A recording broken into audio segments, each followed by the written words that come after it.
पिछले 3 दिनों में 3 मकानों को जमींदोज किया गया है। किसी भी परिवार ने क्या इसके खिलाफ किसी अदालत में जाने की बात की है? क्या वो न्यायिक प्रक्रिया का पालन न करने की बात कर रहे हैं, या वो जानते हैं कि प्रशासन अपने अधिकार के तहत गैर कानूनी मकानों को तोड़ रहा है जो प्रशासन के लीगल काम में आता है? देखिए, ये 3 मकान हैं जिनको गिराया गया, तीसरा दिन है। पहले मकान से शुरू करते हैं। जफर अहमद खान का मकान था जिसको गिराया गया, जिसको बिना नक्शा पास करवाए बनाया गया। जफर अहमद खान के वकील जो अतीक अहमद के भी वकील हैं, वो कहा गया कि ये मकान खरीदा गया और उसमें शाइस्ता रहती थी, जो अतीक अहमद की पत्नी है वो रहती थी। उनके मकान को गिराया गया। कल जिसका मकान गिराया गया वो SSA गन हाउस है यहाँ पर जॉनसन रोड में प्रयागराज में, उनके मकान को गिराया गया। हालांकि पुलिस प्रशासन का कहना था कि वो अतीक अहमद से जुड़े हैं, लेकिन उनका वो पूरा परिवार सामने आया था। देखिए, आज जो 3 दिनों में कार्रवाई हुई है, ये कल जो जिनका घर गिराया गया था उनके घर वो पहली बार सामने आए थे, उनका पूरा परिवार सामने आया था। और उनके परिवार का कहना है, जो घर के मालिक थे, उनके दोनों बेटे थे जिनका SSA गन हाउस है, उनका कहना है कि हमारा अतीक अहमद से कोई रिलेशन नहीं है, हम तो यहाँ पर रह रहे हैं और हमें प्रयागराज विकास प्राधिकरण ने कभी नोटिस भी नहीं दिया।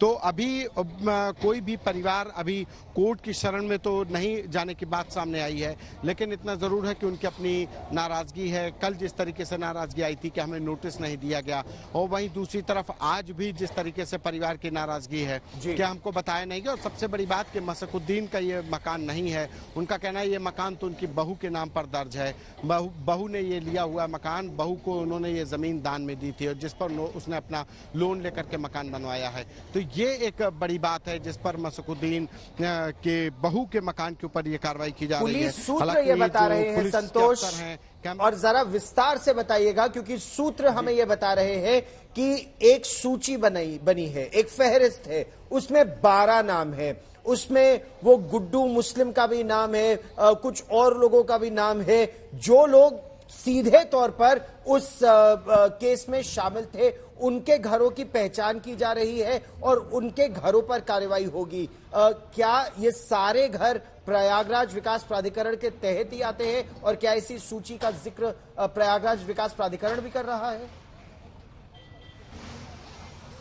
देखिए, जो सूची बनाई गई अतीक अहमद और मुख्तार अंसारी, देखिए ये बिल्कुल स्पष्ट है कि पिछले 6 सालों से, जब से उत्तर प्रदेश में बुलडोजर चलना शुरू किया है, तब से अपराधियों की संपत्ति की जब भी चर्चा हुई तो अतीक अहमद और मुख्तार अंसारी, ये 2 नाम ऐसे थे कि या तो उनके परिवार वालों, उनके नज़दीकियों, उनके गुर्गों, उनके लोगों पर संपत्ति पर बुलडोजर चला है।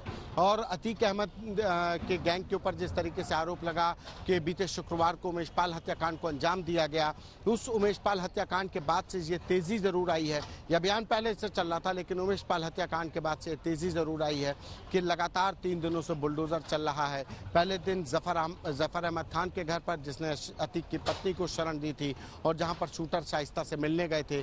दूसरा मकान सफदर अली का, जो सफदर अली गन हाउस चलाते हैं, लेकिन उनका अतीक अहमद गैंग से कोई कनेक्शन सामने नहीं आया, कोई क्राइम कनेक्शन सामने नहीं आया, कोई उमेश पाल हत्याकांड से कनेक्शन सामने नहीं आया।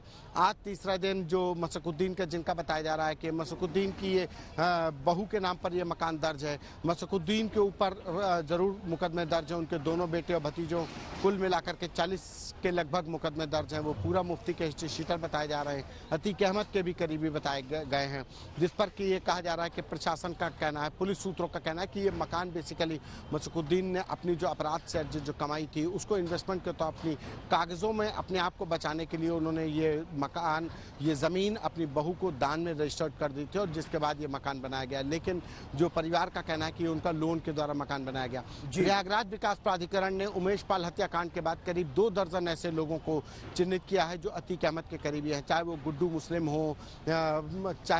मुस्लिम हो, मोहम्मद फैजान हो, या जो भी नाम सामने आ रहे हैं। जो अतीक अहमद, उमेश पाल हत्याकांड के साथ तमाम ऐसे लोग हैं जिनकी जानकारी है कि ये अतीक अहमद के दम ऊपर प्रॉपर्टी डीलिंग कर रहे हैं, गुंडई कर रहे हैं, बदमाशी कर रहे हैं, जिनका अपना हिस्ट्री शीट है, चाहे वो गुड्डू मुस्लिम हो, चाहे मोहम्मद गुलाम हो, या दूसरे नाम अरमान का नाम सामने आया। तो ऐसे तमाम लोग जिनके की कनेक्शन सामने आ रहा है, अतीक अहमद या उमेश पाल हत्याकांड, सभी के फेहरिस्त। अच्छा, जो आसपास लोग खड़े हैं, हम देख रहे हैं तस्वीरों में, एक बुलडोजर अभी और आया है। आप बता रहे हैं कि 3-4 बुलडोजर ऑलरेडी यहाँ कार्रवाई कर रहे हैं और बहुत तेजी से जिस तरह से इस घर को गिराया जा रहा है, आसपास जो लोग यहाँ इकट्ठा हुए हैं उनका क्या मानना है इस कार्रवाई के बारे में? और जो लगातार उत्तर प्रदेश के मुख्यमंत्री योगी आदित्यनाथ का बयान सामने आ रहा है कि अपराध को या माफियाओं को मिट्टी में मिला देंगे, इसकी क्या प्रतिक्रिया आ रही है लोगों से, अगर आप बात करने का उनसे प्रयास करें तो? देखिए, यहाँ पर ये जो इलाका है, यहाँ पर जो परिवार के लोग हैं वो तो मौजूद हैं, उन्होंने तो अपना पक्ष रखा, लेकिन यहाँ पर दोनों ही पक्ष हैं। कैमरे पर तो कोई नहीं, चूंकि दो ही धड़े हैं। या तो जो लोग प्रशासन को जिनको अच्छा लग रहा है तो वो लोग यहाँ पर इसलिए नहीं बोल रहे हैं ये पूरा अतीक अहमद का इलाका है, लिहाजा, और जो लोग अतीक अहमद या इस कार्रवाई के विरोध में हैं तो प्रशासन के डर की वजह से नहीं बोल रहे हैं। तो ये कहा जा सकता है कि मसकुद्दीन, जिनके की ये बहू का ये मकान गिराया जा रहा है, यहाँ पर पूरा ये इलाका है, ये एयरफोर्स स्टेशन के बगल में है। आसपास लोग जरूर हैं, पुलिस फोर्स ने उनको दूर कर रखा है। यहाँ पर सिर्फ प्रशासनिक अधिकारी हैं, प्रयागराज विकास प्राधिकरण के लोग हैं। जो बुलडोजर चल रहा है, अब बुलडोजर एक तरफ से चलना शुरू हुआ है, दूसरी तरफ भी बुलडोजर चल रहे थे, अब दोनों बुलडोजर एक ही तरफ हो गए हैं। तो यानी कि ये देर में आज कार्रवाई शुरू हुई, लगभग 1:30-2 बजे के करीब ये लेट में कार्रवाई शुरू हुई। ये कार्रवाई अमूमन 11 बजे शुरू हो जाती थी, लेकिन आज ये लेट कार्रवाई शुरू हुई, लिहाजा एक साथ सारे बुलडोजर काम कर रहे हैं। माना जा रहा है कि करीब 1.5 से 2 घंटे की मशक्कत के बाद इस मकान को जमींदोज कर दिया जाएगा। चूंकि ये निष्प्रयोज्य करने की एक मंशा होती है कि निष्प्रयोज्य कर दिया जाए, यानी कि दोबारा उसका यूज ना किया जा सके। तो ये देखिए, बुलडोजर अपना काम करना शुरू कर दिया है। एक बुलडोजर बाहर की तरफ जा रहा है, दूसरा बुलडोजर लेकिन अपना काम कर रहा है, और एक और बुलडोजर जिसको पोकलैंड मशीन कहते हैं वो दूसरी तरफ से मकान को गिरा रहा है। मकान के सामने से जो पूरा हिस्से को गिराने के बाद अब ये साइड से मकान को, और ये देखिए, और पूरी तरह से इस तरह से उस घर को ध्वस्त किया जाता है कि वो रहने लायक न रह जाए। उसकी नींव में, छतों में, लिंटर में पूरी तरह से उसके पिलर्स को गिरा दिया जाता है ताकि वो घर रहने लायक न रह जाए।